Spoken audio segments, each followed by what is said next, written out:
On GDC Podcast, Episode 8, we have Celia Hodent, a user experience consultant, psychology PhD, and author who will get us learned about cognitive science, UX, and how our brains process something as complex as a video game. Back in a few.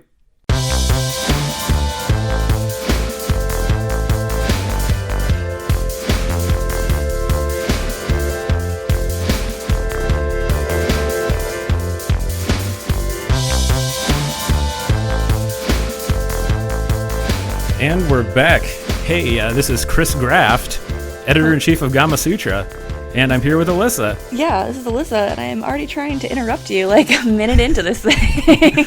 We're a little out of practice, huh? I think it's like we have to relearn every time. I haven't talked, well, I have roommates, but I haven't talked to people as much as usual, so it's just a little rusty. And your last name is Alyssa McAloon. Not your last name is Alyssa McAloon.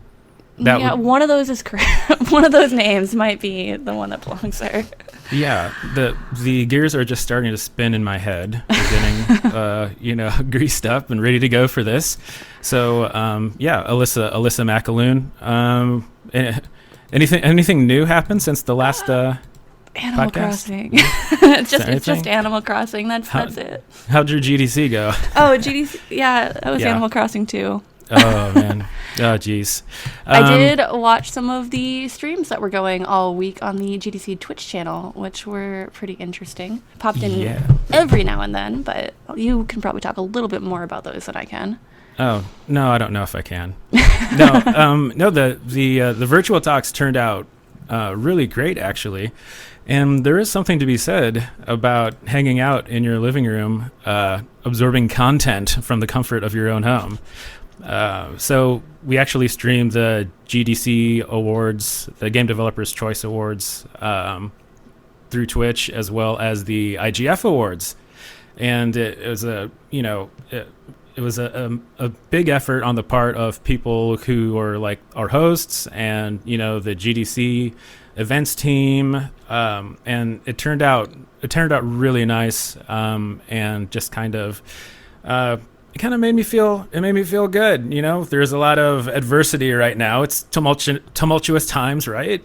It was I don't know, it was difficult for them to bring together, I imagine, and it came together in this really like heartwarming online way. I think being on Twitter and in the Twitch chat throughout like the entire week and for the awards, it was like the most wholesome gathering of minds that I've seen online in a long time, which is like wow.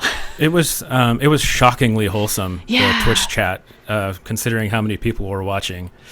So thanks for everyone who showed up for that. And also there are a bunch of virtual talks that are on the GDC YouTube channel. And they're up for free on the Vault too, right? Yes. Correct? Yeah, the entire listing from that week is viewable. Yeah. And if they're not free now, they will be. I'm pretty sure they're all free right now. It's a good number of them. Scrolling through them right now, so there's a lot of content.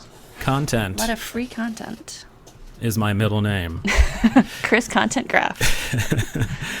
Other than that, you mentioned Animal Crossing. I think that we should just hit on that real quick because I know that our listeners want to really listen to us talk about that. 30 minutes later. Animal Crossing's real good. And what was that? Sorry? You're like some kind of professional like Animal Crossing player. I go to your island, you're like, you're kind of like when you have rich friends or friends who are like really well off, and when your gates open for your island, I go there, like the streets are paved with bells. Yeah. Just like my real life, that's me. Just well organized. No, I had a lot of anxiety that can be channeled into organizing, and Animal Crossing is a wonderful conduit for that. I'm pretty sure we talked about the Gamasutra editorial team had at talking about all of that over yesterday in a lead on gamasutra.com, so you can read that for my long form opinions where I talk too much about it. No, I don't think you could ever talk too much about it. You do. You have very enthralling opinions. You like live on a different tier of Animal Crossingness than I do. It's everything I aspire to be. Thank you. I think. Yeah. Okay. Thank you. Anytime. Okay. So I think that we should get on with our guest. Yeah, game development time. I'm excited. Oh, hello. You folks are hilarious. I was muted most of the time for better sound, but you're hilarious. It feels like we're starting to relearn how to interact with people. Oh my God, how we do that? We don't know anymore. Yeah, I know. But it's a totally see. I haven't even introduced you properly yet. I'm going to give you the warmest introduction here. Woo! And now you have to listen to it unmuted, and you can react okay. and correct me as I'm doing it. All So, right. all right, here we go. And if any of this is wrong, I blame your personal webpage. Well, thank you. All right, Celia Hodent has worked she has worked as a okay. Yay! That starts well. Jinxed it. Okay, our next guest has worked as a UX consultant in the game industry for over a decade. No, that's false. Okay, this is a bad start then. No, I've only been a consultant for the past 2.5 years, but before that, I was working in the studios directly. Okay. But it was close. Okay, this is good. This is live editing. Get the all red right, pen out. holds a PhD in psychology. Yay, that's good. Okay, has worked on Ubisoft franchises like Rainbow Six, Driver, Assassin's Creed, Watch Dogs. Mm-hmm. Okay. LucasArts sadly canceled. Yeah. Star Wars 1313. That was sad. Yeah. Or is it 1313? And Maybe she's it also was 131.3. Who knows? The Kingdom Hearts approach. and also worked on a little game called Fortnite at Epic Games. Yeah, it's I don't know if you heard of it. It's a nice game. It's a nice cool. little app. Yeah, it's pretty cool. Yeah. And all right, there's more. You're too accomplished. Stop. Prolific speaker, including multiple times at GDC, where she is chair and advisor of the GDC UX Summit. Yes. Yes. That's a cool Author summit. of the. All right, we're almost through here. Author of The Gamer's Brain: How Neuroscience and UX Can Impact Video Game Design, and the upcoming The Psychology of Video Games. Yes. Is that all? Is that the big stuff? Yeah, I think that's good. All right, everyone, help me welcome Celia Hodent. Hey, Celia. Hey, thanks for having me. Welcome. Yeah, of course. We're super excited. Should we call you Dr. Celia? No. You can if you want, if it's like a fantasy of yours. I don't. How about just Doc? Doc, yeah, Doc, it's cool. Okay. Yeah. Okay. All right, Doc. So Only if I can say Great Scott. okay. That's a requirement, I think. Yeah. Yeah, we will allow it. All right. So first, we kind of went over your professional background, but like, how did you get into this? Like, this is like, I'm excited to have you on because it's a unique thing. It's not that unique, but yeah, it's Ish. unique-ish. Yeah, a lot of people ask me that question. It's really funny because it really happened. It just happened, just serendipity. So 12 years ago, I was working in the toy industry and like doing educational games and stuff like that. But I was a gamer. I've always been a gamer my whole life. Like light gamer. Like I play a lot of games, so not just video games.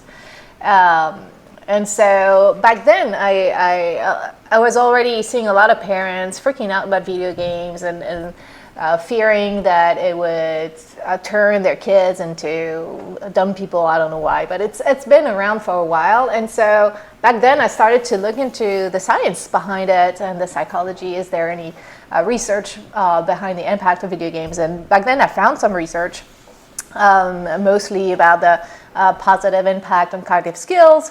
But also the worries around, violence and pathological gaming and stuff like that. And so this is how I started to write articles about it back in France and to start going into festivals. There were a few festivals back in the day about video games, and this is how I met with Ubisoft. And so it happened that way. I got in that way. Why was that attractive to you or appealing to you? Was it to validate your hobby or like? It's just it was just the convert. Everything was really converging and all the things that I love. So I love art. In a previous life, I was a musician. I was playing music, and so I love the fact that in video games there's a lot of artists and there's a lot of way to be creative. I love science. I more specifically cognitive psychology, cognitive science, but I love all science. And so there's that in my background, and I love playing games. And so getting in the game industry was where everything is kind of converging. So to me, that was kind of that. This is where, I don't know, where all the pieces came together, and I thought, yeah, this is I guess this is where I belong. I think, I hope. Yeah, was Ubisoft just looking for it? Was it kind of a new area for them as far as getting somebody with a psychology background? Yes, it was. Well, that was back in 2008, and that was new. And there were a couple of studios that were interested into that. Ubisoft, though, was interested into enriching people's lives, and back then they had some educational, not really educational, but games that you want to enrich people's lives, like all the coach games, My Word Coach or My SAT Coach. And so I was hired to help them understand how people learn, and to work on different projects. I was on the think tank, the Strategic Innovation Lab, that's reporting to the CEO, Yves Guillemot. So I was working there, but I was also working with the Games for Everyone team, and I was also working with a editorial team. So I was right at HQ, so it was really cool for me to enter the game industry at a place where I could look a lot of different relevant things in games, and all the different topics and things that people were doing at Ubisoft. So yeah, they were interested into that aspect, and I think they're still interested into that. And so yeah, to me it was a great, it was really serendipity. I was at the right moment, at the right place. And I was interested into it. Yeah, we've been kind of dropping the term UX and saying user experience, but that's not, we can't assume that everybody, who's listening understands what that is or what that means. Yeah. So can you explain what that is exactly? Absolutely. And how it relates to games? First of all, it's new in the game industry. When I started at Ubisoft, that was not a term that we were using. We started to use it maybe when I was at LucasArts, so more in 2012, 2011. Okay. User experience is, see it as a mindset. When we design things, and whether it is a video game or an object or an aircraft, whatever it is, we can design it the way we find it the easiest for engineers or for designers. But we can also shift from that perspective and try to adopt the perspective of the user who doesn't know what's going on in the back end, who doesn't necessarily know how the thing works, and try to adopt that perspective so that we can design the object, the system, or the game, taking into account the limitations of the human who's going to use the thing. So it started back in World War II, when there were a lot of pilots that were super highly trained who still made some mistakes, because when you're in a war, you're stressed out, of course, and they were pressing a button instead of the other because the dashboards and the aircraft were not consistent, one aircraft from the other, and so you have to always relearn for each aircraft, and of course that was making human mistakes easier, and so people would die or would crash planes. And so this is where people really start to shift from, all right, instead of designing the aircraft in the way it's going to be the easiest for the engineer, how about we design it in the way it's going to be easier for humans, considering humans' flaws, because we are flawed, and so we can make it better for the military. And then it spread from the military, started there, and then it started to gain traction in product design, in healthcare, and video games. So video games is pretty new. It's been less than 10 years, but it's gaining traction here too. And the idea is to ensure that you're going to offer the experience that you want to offer to your players, by considering their perspective first. Yeah. And that whole idea of considering people's perspective is what seems that would make this extremely difficult to figure out, because people see things in different ways, right? Yeah, perception is subjective. We're all different, so we're all flowed in the same way, but our perception is different. There's a little game that I often do, and I show a picture and I ask people, what do you perceive in this picture? And depending on where people are coming from, they see different things. And this is just to illustrate that our perception is subjective, and it really highly depends on what we care about, our culture. It depends on the games that we play, the conventions that we're used to. And so even if you're a gamer, there's not one gamer. We have gamers, and depending on what type of game you're playing, you're going to be used. You know certain conventions, like if you play a lot of RPGs or playing a lot of FPS, there are specific conventions that you don't find necessarily in puzzle games. And so it's really important to understand different perspectives, and we cannot do that by ourselves, because it's just something we can't do, adopt someone else's perspective. We're very bad at that. So we need a methodology so we can, so that's why we playtest, so that we can verify that the game that you're designing is going to be understood and perceived in the way you want it by the people who are going to play it. And they might have a very different perspective than you have. So that's the basic principle. Can you talk a little bit about, like, basic methodology for something like this, or give an example? Sure. So first of all, it's very broad. When we talk about UX, a lot of people think UI. Of course, UI is part of the experience, and the icons that we're using, and the menus, and organization, and the HUD. Of course, that's going to be very impactful, but it's not just the UI. It's everything. Let's take an example of what we call affordance. And affordance is when you see something, you see an object, and you know how you're going to be able to use it, and the object is designed to help you interact with it. So in product design, for example, if you think about I have a mug just right in front of me. That mug has a handle.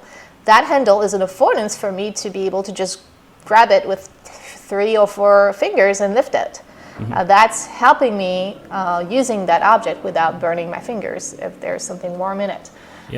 In video games, we don't manipulate, most of the time we don't manipulate physical objects. So the affordances are what we call cognitive affordances, or just signifiers. But the idea is, just by looking at something in the game, can I understand what it's for and how I can use it? So for example, if you look at the enemies in Mario, let's say Bowser. Everybody knows Bowser. He has spikes on its back. That's telling you that if you're going to jump on it, it's probably going to hurt you. So you should not do that. This is a cognitive affordance explaining to you how this enemy is working. So we need to help out players because we want the game to be, first of all, fun, and also easy to understand, and to understand the rules of the world and what we need to do in an intuitive way. And it's through affordance that we can do that a lot, because games, we don't want to read a manual before playing a game. We just want to experiment it. And if we can understand just by looking at something, so it's character design, it's environment design, and yes, it's the UI, but it's not just that. Even the music, sound effect, all of that is going to be important, because all of that is part of the experience. And the idea is to ensure that we're going to give the experience that we want to give. So in video games, what's complicated is we are putting some challenges in front of players. Unlike other areas like military or product design, we don't want to challenge people using something. But in games, we do want to challenge people in the games. So what's going to be really important is to start by defining what experience do you want to offer? Where do you want to challenge players? Let's say, for example, Fortnite. is a game where you're going to challenge players with their Twitch skills and combat and building and coordinating with others. It's not a game where we want to challenge people into perception. A game like Monument Valley is a game when you challenge people on their perception because you play around with perspective. So it's really important to first define where you want to put a challenge, what experience you want to offer, and who is your users, who are the people going to play your game, because like I said, depending on what they're used to, they might see things differently. And so once you nail that, then you can start. This is where the methodology starts. And this is where you can try to anticipate problems that your players are going to have, and you're going to have to make trade-offs and make the right choices so you can offer the experience that you want to offer to your players. Sorry, it's a bit broad, but it's what? Sitting here intently listening because it's fascinating. Yeah, I can talk about that forever, so you don't feel free to interrupt me. I'm jumping back into like my college shorthand when I'm taking notes here, being like, oh yes, this is like sitting in on a really interesting psychology course. Yeah, the professor is in. we're frantically taking notes here. I'm like flashing back. It's weird. Yeah. I did want to ask, so like, when you define your challenge or your users and stuff like that, is there like moments throughout the process where you have to go back and reevaluate after like having some hands-on like playtesting or like looking at how players are actually reacting to your game and be like, okay, we need to change our definitions and adapt to how players are receiving it? Or do you adapt, like how do you adapt to that on the fly with UX design or like UX anything? Yeah, absolutely. So we use what we call design thinking. So it's an iteration cycle. So you design something, you test it, and depending on how people are using it, is it validating or not what you're trying to accomplish? If not, you go back to design and you iterate and then you retest. So of course we're going to adjust a lot of stuff, but typically we don't tend to adjust what we thought the game should be about. Because if your game is about combat and building and cooperation, and you see that this is not what we're trying to accomplish, it's rarer than we're going to say, oh yeah, our game is bad at doing that, but it's great at doing something else. Let's shift entirely and do that. I mean, it's possible. Why not? But it's typically not what we do because making games is extremely expensive. So we do have we're focusing on accomplishing certain goals that are broad goals. But then to get there, yes, we're gonna iterate on systems. We're gonna iterate on the art. We're gonna iterate on the UI. We're gonna iterate on all these things, and maybe gonna adjust. We're making some assumptions that might be wrong, and so we might have to remove. For example, a feature that we thought would reinforce such a strange feeling that we want to give, but at the end of the day, this is not what's happening. It's actually removing more than adding anything. So yes, we adjust the features and systems, but typically we don't adjust the vision that we had for the game. At least not in my experience. In one of your GDC talks a few years back, you really focused on these concepts of perception, memory, and attention, which was totally fascinating. We talked a little bit about perception, but can you talk about why those three things are important to consider and how they relate to each other? Absolutely. So when we talk about, I'm just going to take one step back before. Sure. When we talk about UX, so we want to offer the experience we want to offer to our players. There are two main things that we need to look into to offer great user experience. The first one is usability, and the second one is what I call engageability. Usability is making sure that the game can be used. People understand the objectives, they can manipulate all the things they need to manipulate, understand the systems. If there's crafting in your game, players understand how to interact with the crafting system and they are able to craft something. That's usability.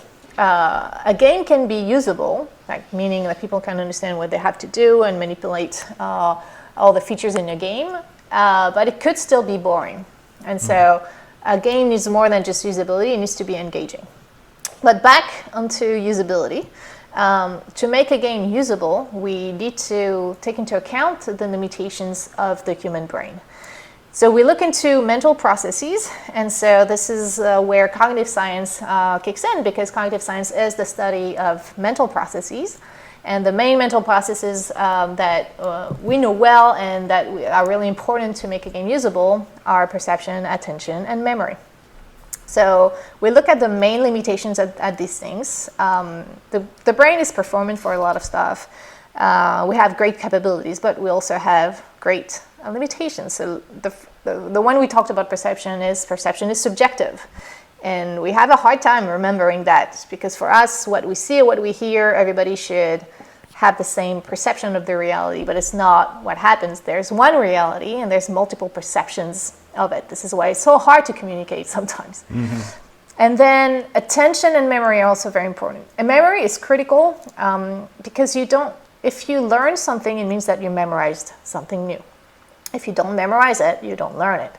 And so playing a video game is a learning experience. There's a lot of things that your player is going to have to learn, from the controls to the objective to the story.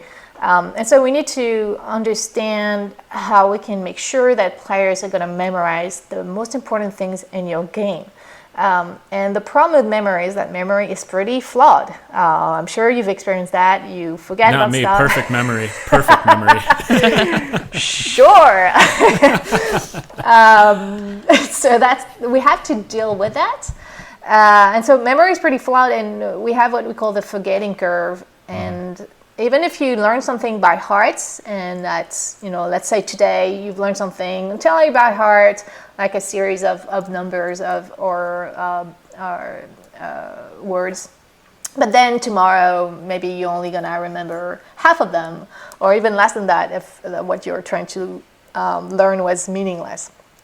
And so we are forgetting stuff as time passes. And it's really important for video games, because a video game, we experience that across several days or weeks or hopefully months and years. And if you play every day, you're less likely to forget about stuff. But a lot of players, they're going to play a lot, let's say, a game that's complicated. Let's take the example of Red Dead Redemption 2. You play it, there's a lot of systems to learn, and maybe you're going to play every day for a couple of weeks, and then you go on vacation, or you're going on crunch, because we're making video games and we crunch, and so you leave the game for a week or two, and when you come back, it feels like you're downgraded, because now you don't remember how to do things.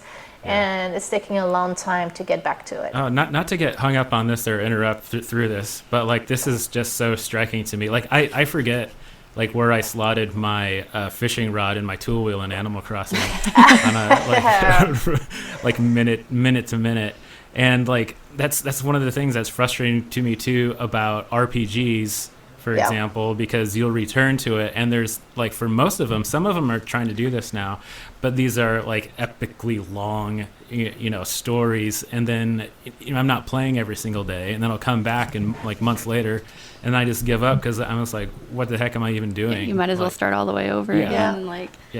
Now, there was like a moment with what you were describing with kind of forgetting like small elements of something, where like I previously played a lot of Hitman 2. Now I only play some Hitman 2.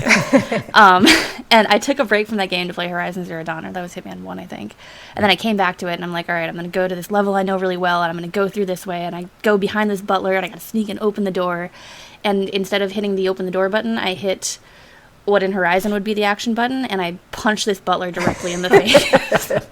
Because like my memory of the buttons had been overlapped with what I was playing at a different time, and it went weird. It all went bad. Yeah. Haywire. Yeah, that's a great example. And so as a gamer, we typically play a lot of different games, and what you're describing is what we call muscle memory. So in psychology, we call that procedural memory. It's the memory of actions, which is a bit different from the memory of facts and knowledge, such as, what's the storyline in that game. That's more facts, and the buttons that you press is more procedure.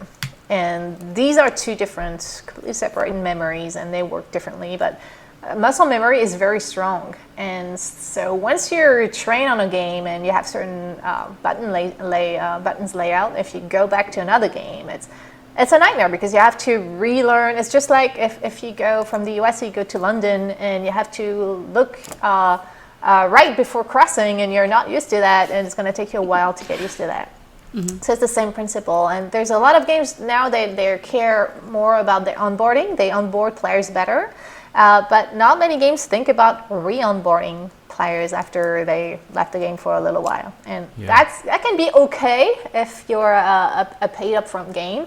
If you're a free-to-play game, that could mean that players, when they get back to it, they forgot about everything and they feel like it's going to be too hard to get back at it, and they might just quit and play another game. So it's harsh. like seriously, like I need a adjustment or like re-intro every time I turn a game on. So I should probably get a brain scan. No, I can assure you, your brain is perfectly normal. We all have this problem. Humans are just flawed. Well, that's good to know.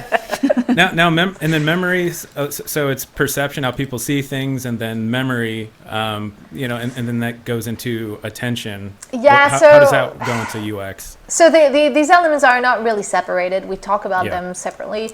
But memory is the process of encoding, retaining, and then recalling information. So it's all of that. And to encode information, you need attention. So if you don't pay attention to something, you're not going to remember it well. So to pay attention to something, it also needs to stand out. I'm sorry, what was that? Which part? I'm just kidding. Yeah. I was pretending like you lost my attention. Oh my God. Yeah. I'm sorry. That's terrible. Wow. No, good try. Thank you. It's difficult times, so we need to laugh. Yeah. So now I lost my memory. Re-onboard me, please. So first of all, to pay attention to something, sometimes you need to perceive it, and so that's why we need stuff to stand out. This is the reason why we have, big flashes in games or giant exclamation mark to draw attention, but through perception. So we draw attention, and once you pay attention to something, then you're going to process things better. So the better you process something, and the deeper you process something, the more likely you are to remember it. So this is the reason why, in most cases, learning by doing is more efficient than learning by reading instructions, for example.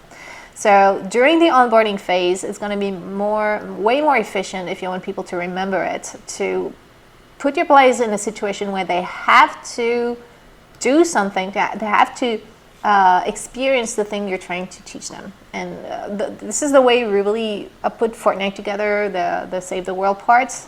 So the more the story mode part. For example, the first time you learn how to build, the players are in a situation where they're in a cave and they need to exit the cave, but there's nothing there to exit the cave. And this is where we teach them, hey, if you want to exit, you need to build stairs. And so the idea is, if you place players in a situation where they have context, it means that they can do the things that you teach them. There's learning by doing, and on top of that, it's meaningful. They care about it right now because they need to get out. This is when people are more likely to pay attention to what they're doing, and they're more motivated to do it, and they're more likely to remember it later on. So that's the reason why perception, attention, and memory all goes together, and that's going to be really critical for your onboarding and for your game usability. And the best, the more you craft it carefully, the better it's going to be for your game. And this is the reason why you have to determine what are the most important things in your game, what's the most important thing for the experience of the players, because you can't do that for every single feature in your game. You can't teach everything in your game through that, because otherwise you never ship. And so you have to determine what are the most important things for your game, and what are the most difficult things to learn. Like in Fortnite, building is quite difficult. It's new, and there's not a lot of games will have buildings. At least back then. And even it's different from building in Minecraft. So we know that's already going to be a feature in a system. It's going to be hard for players to learn. So we need to pay more attention to that system more specifically, and maybe the rest. If it's not as crafted carefully, never mind, because we can't do everything perfectly. So if you do that, you determine this is what I call during the onboarding plan, defining what are the most important features in your game, things that if players don't understand how to do that, they're never going to have fun. And so you can place a lot of effort in that. And if you do that, then you are more likely to make sure that players are going to remember it. Yeah. The other trick is also so that players don't forget is to have better affordances. Also give away information at all times. That's why HUDs are so important, because if on the HUD, like on Assassin's Creed, the first of the series, you always have on the HUD all the actions that you can do in context. You don't have to learn about these. So even if you come back 2 weeks later, you're not under the forgetting curve, because the information is still on your HUD. And that's why caring about your HUD and making sure you have the right information for players and that it's intuitive, it's a great thing, because then when players come back, they can re-onboard more easily.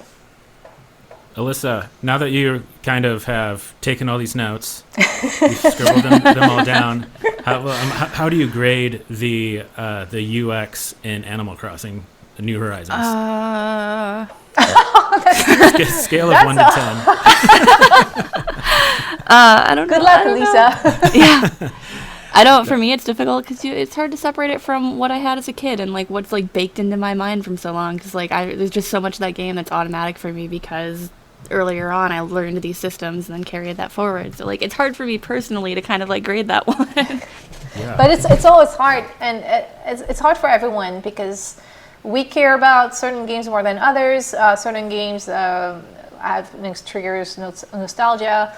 And so this is the reason why it's really hard as game developers or gamers to grade and to rate any of these games. This is why we need a methodology, so we can detach from our own perspective and use very precise methodology to look at elements. So that's why my framework is using like the usability elements, like signs and feedback. Are they clear? Do we have good form follows function? Meaning, do we have good affordance?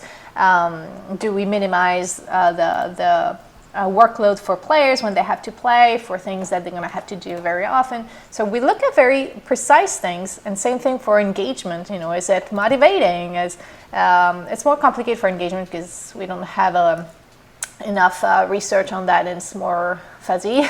But we do have elements like motivation, emotion, and game feel, and we look into game flow and onboarding and all that. And so this is what we do. It's hard to evaluate a game just based on our feelings, even if we're professional. This is why I highly recommend to try to detach ourselves from our own gut feeling and common sense, because common sense is flawed, because the brain is flawed. Especially mine, yeah. Well, again, it's not just you. I can assure you that. Thank you. I'm just putting out the self-deprecating stuff so you can validate me, and yeah. So, like, when you're talking about getting other people's perspectives, I mean, like, you're talking about, different kinds of playtesting, right? Yeah. There's a bunch of things that we can anticipate because we have principles that we use from human-computer interaction. But we always need to playtest, because at the end of the day, we can't anticipate everything. We have blind spots, and we need to playtest with a lot of different people. That's why inclusion and diversity is very important, so that we can ensure to uncover our blind spots. And this is typically the moment. It's both exhilarating and atrocious, because you bring over players from your audience, and you watch them play, and sometimes the things you were expecting to work are working, and it's exhilarating, and sometimes something that you thought would be obvious is actually not obvious to someone who doesn't know anything about the system, even though they're gamers. And this is when it can be really depressing. because sometimes, like on Fortnite, there are some elements like, playtest after playtest after playtest. We were iterating on something and it was still not working. We're like, and that's why these rooms are soundproofed, because sometimes you're really like, why is this not working? Like whenever I play something in front of a developer and they're watching me play, like I know, if you're at a show or something, like I am super self-conscious too, because I'm just thinking like I should know where to go and what to do. And I know that that's what they're thinking, like, what are you doing? You idiot. But that's typically why we don't have developers in the rooms when we play test.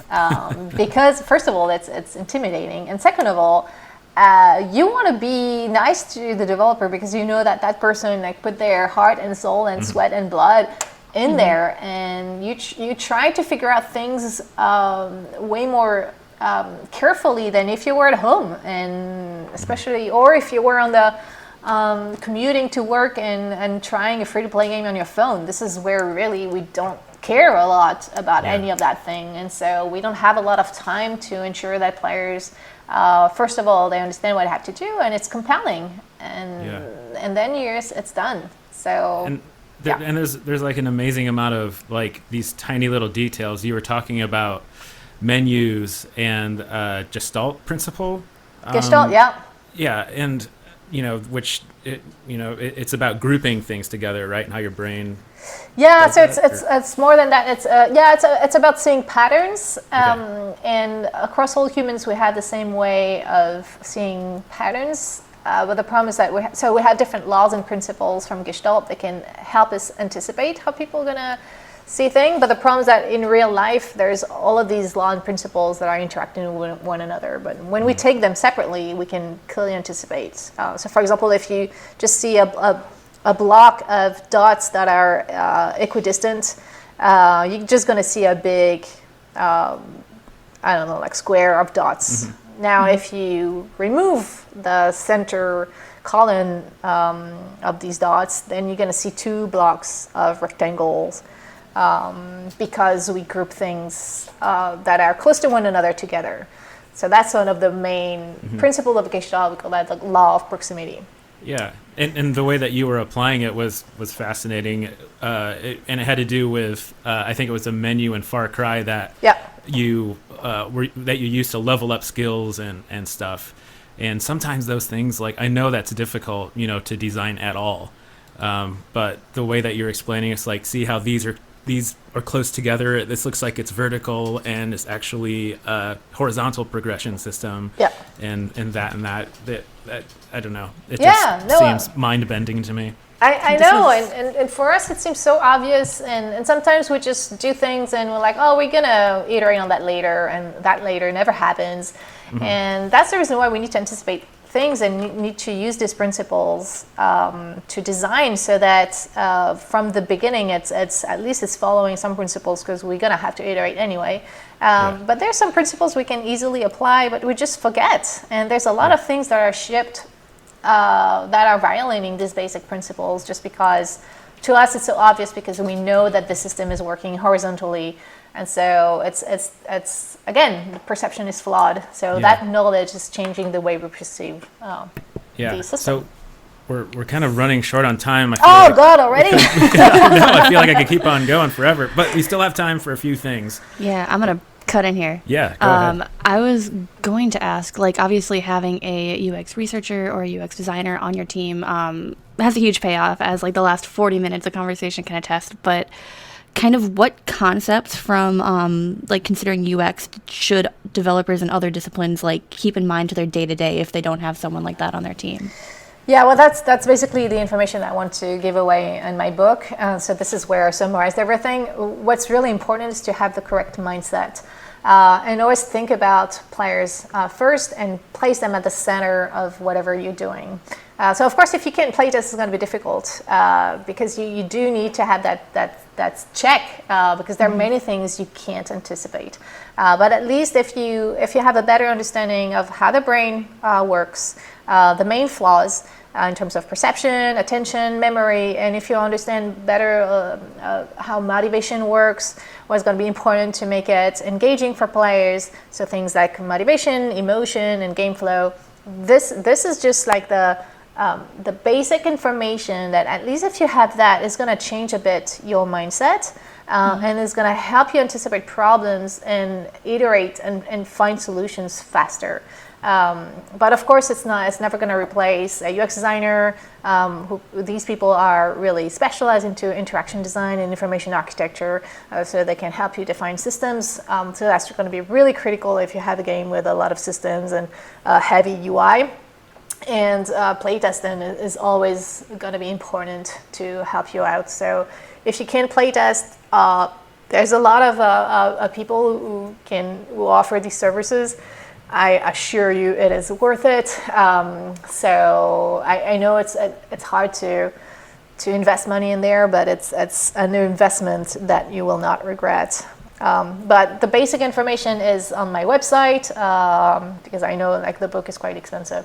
But this is really the information you need to understand, so that you can start shifting your mindset from I'm going to design what I want to do to I want to offer that experience to that sort of players, and I want to make sure this is really what I'm achieving. That's having that mindset is really key. So, like, speaking of consulting on these games, can you? I'm interested in hearing what are there? What are the common mistakes, or if there are, or is it just like everything? All the things. Well, the common mistakes, it's oftentimes it's the same thing. What we have that hope that things are going to be okay, and I mean it really depends on the games. But when I work with a AAA studios and they are making a game for hardcore gamers, the typical caveat here is they always hope that because it's hardcore gamers they will understand it. But this is not true, and hardcore gamers, it's not only your game coming out, or there's a lot of games that come out, and they're not going to blame it on their skills if they don't understand something, and as well they should. They're just going to say, well, I don't get it, or if they die and they didn't understand why, depending on how motivated they are to play your game, they might not try to figure out your game, and you can't count on that. It's really rare that the game has so much hype that even if it's confusing, players are going to really work around it and try to be motivated to figure it out. Or if they do, it's just a very small proportion of your audience. So that's one of the main flaw that I see from studios that are developing a game for hardcore gamers. Yeah. That's interesting too, because the way that you are taking into consideration there are other games that are coming out that but do you say that because it could they're understanding how one game works that's kind of similar, and then the UX doesn't apply crossways, or it's not just that. So you need to be motivated, and so for motivation there's 3 principles for intrinsic motivation. So the motivation of playing your game just for the pleasure of playing it, not because other people are playing it, so you want to be part of the gig. But it's about competence, autonomy, and relatedness.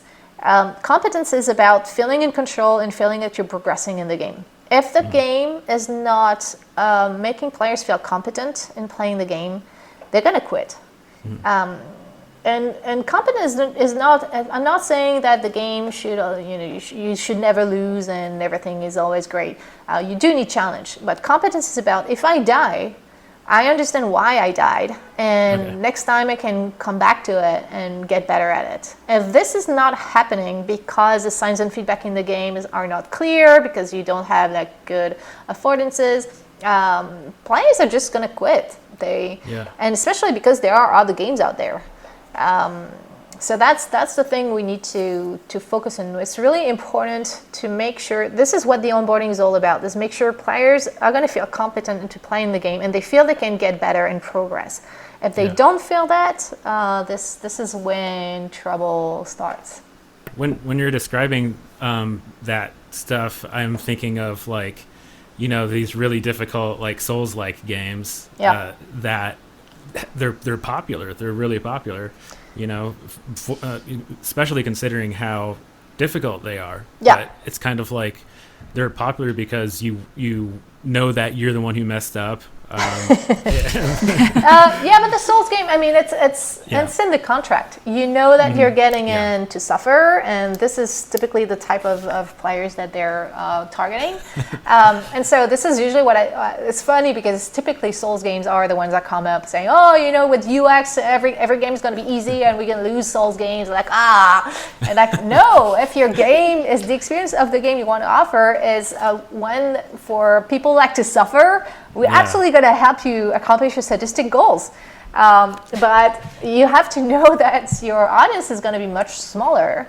And so to make it work, everything else has to be really well done in terms of UX. Gosh. Everything is UX. Exactly. Everything. Life is UX. do you have a difficult time turning your UX brain off? You're just looking at stuff and you're like, every time you go up to a door and then it looks like you push it, but it's actual pull, you're like, I can't tell you how many times I get mad at things around me. Like everything, I'm like, do they expect me to remember that shit? Or like if I see something like elevators, or every time I go to a new place. Well, sometimes it's fun because when I go to a new country, I try to see, can I operate this machine? And can I figure out how to buy, I don't know, a metro ticket or Oh yeah, I know. Oh yeah, I've gotten lost in a fair share of foreign subways. But it's fun. It's interesting. But there's also, just to finish about the idea of difficulty. Yes. It's also really important to make your game inclusive, which means also it has to be accessible. And it's not because you define difficulty is really arbitrary. It depends on how the designers they want the game to be difficult. But I don't see why you should make your game not accessible to a lot of people just because you can't have many different options that can alleviate barriers to enjoy your game. So that's really important, and there's a lot of debate around that, and I just really don't understand why are we still having the debate today. Yeah, I have a difficult time understanding too.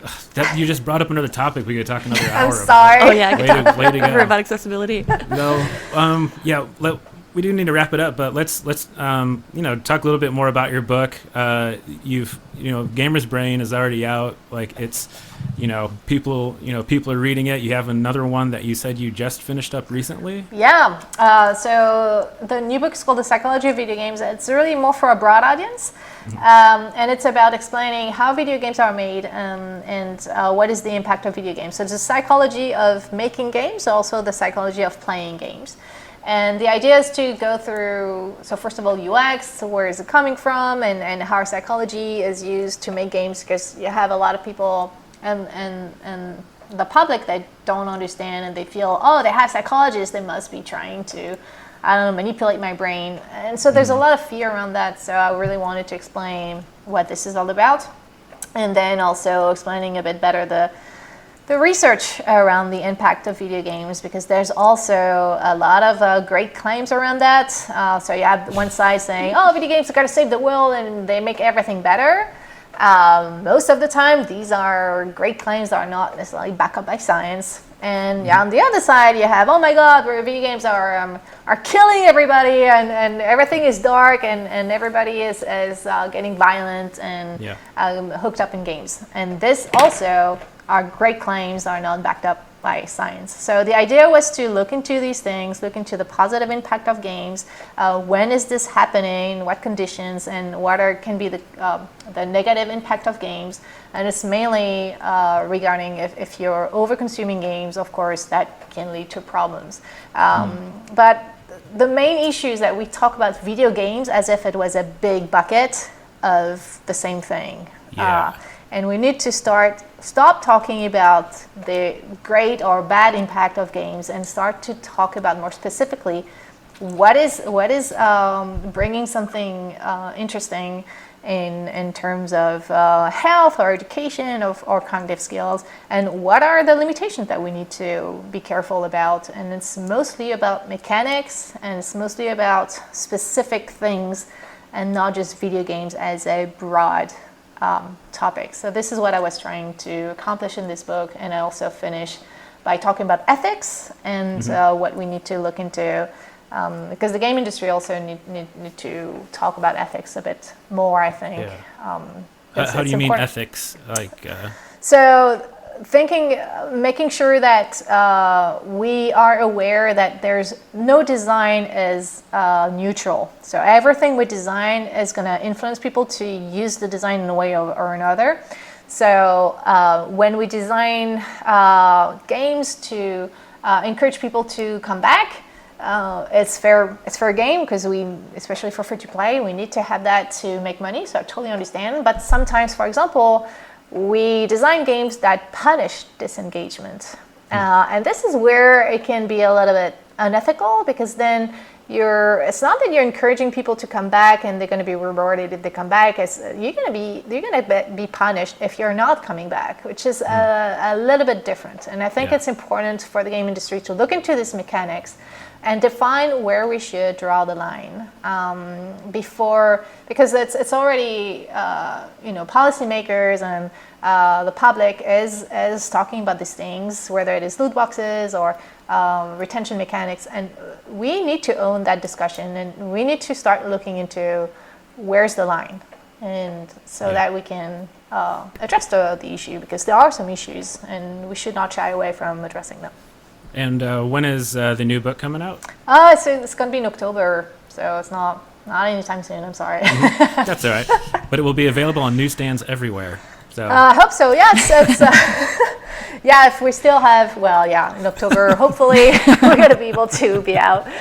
It's frustrating, but it is the way it is. That's a whole nother thing. But we're all in there together. So we are. And thanks so much for joining us. This is absolutely fascinating. I'm glad you find that fascinating. As you can see, I can talk about it forever. So. We need to have you on again sometime. We can anytime. All right. Well, thanks, Doc. And since I have permission to call you that. Thanks, Chris and Lisa. And take care and stay safe. Everybody stay safe, please.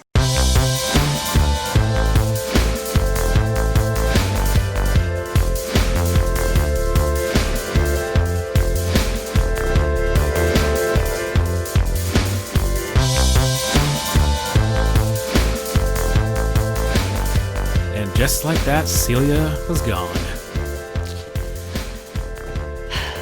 Is that how? I guess that's how we'll start the fifth. We'll start the third bit like that. No, she was excellent. I'm still absorbing all of the information, and my practical and applicable information. It's the best kind. Yeah, that's been the nice thing about our GDC podcast guests so far, is they can just talk about their subject matter forever, and it is incredible to listen to. Yeah, I know. We don't have to do anything. Oh my God, just every now and then, it just podcast itself. Podcast. Podcast. No, tongue twisting. Okay. Yeah. This segment's going really well. Yep.